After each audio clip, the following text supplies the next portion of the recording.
Hello, this is the second part of my video, and today I am going to show you how I resolved the overheating problem of my laptop. Overheating is a serious issue, and if not taken care of in a timely manner, then it affects the stability and the reliability of the laptop. I will tell you what I have done as the video goes. So watch it till end, and if you like it, then please press the like button. As we can see, the motherboard has metal contacts on which the processor is being fused using heat gun.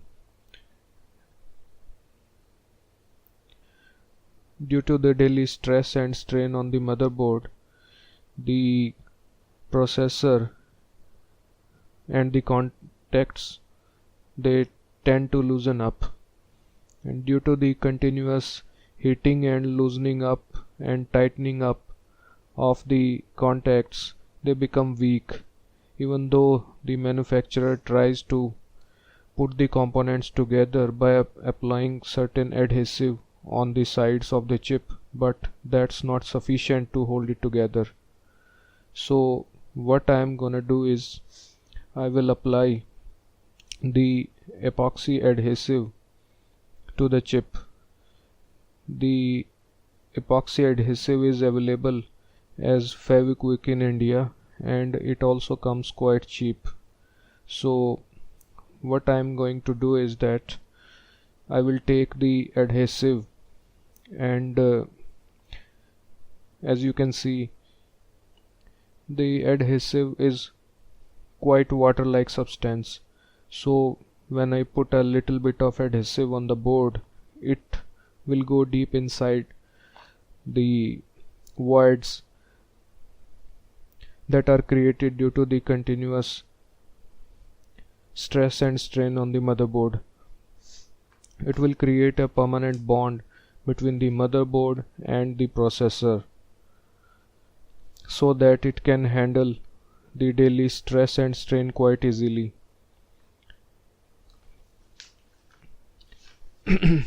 I'm going to apply a lot of epoxy. Now I'm going to apply the adhesive on the motherboard. Please be careful that you are barefoot, otherwise you will damage the components with the static electricity of your body. I'm trying to apply as much epoxy as I can because there is quite a lot of gap between the chip and the motherboard. Don't worry if you apply too much, as you can always clean it up quickly. As you can see, the adhesive is coming from the sides of the chip. Let it dry a little bit. It is going to hold the chip permanently bonded with the motherboard. The voids would thus be filled and there would be no electrical interference between them. It will also strengthen up the contacts between the motherboard and the processor. The overheating will be gone by now. I will apply the same procedure on the fusion chip also, so that it also doesn't overheat over period of time.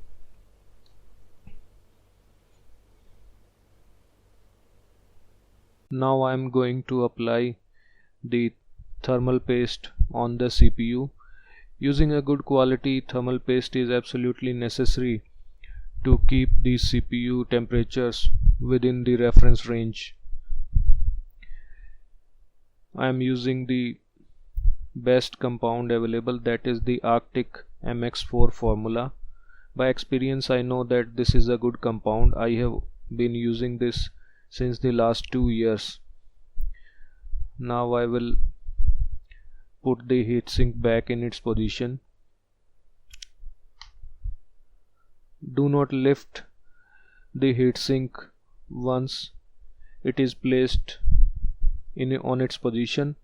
Otherwise you have to apply the compound again, because some of the air would get trapped in between the heatsink and the processor.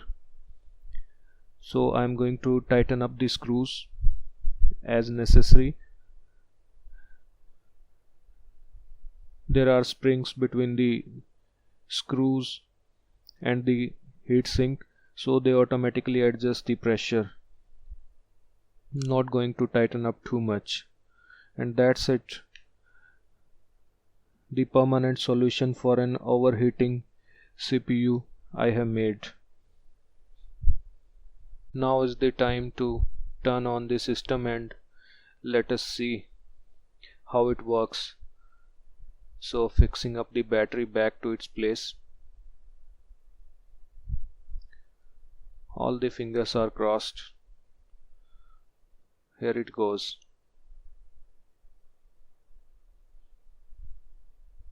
Well, the system is booting fine. Let's see if the desktop comes.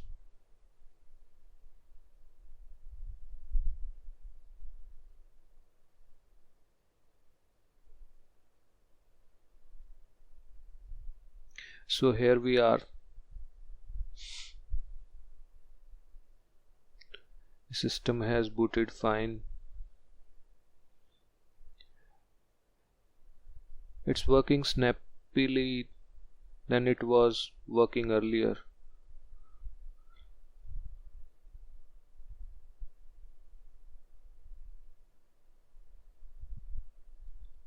The RAM is perfectly detected as 8 GB.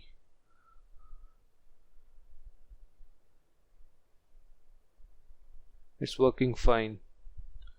No random reboots now.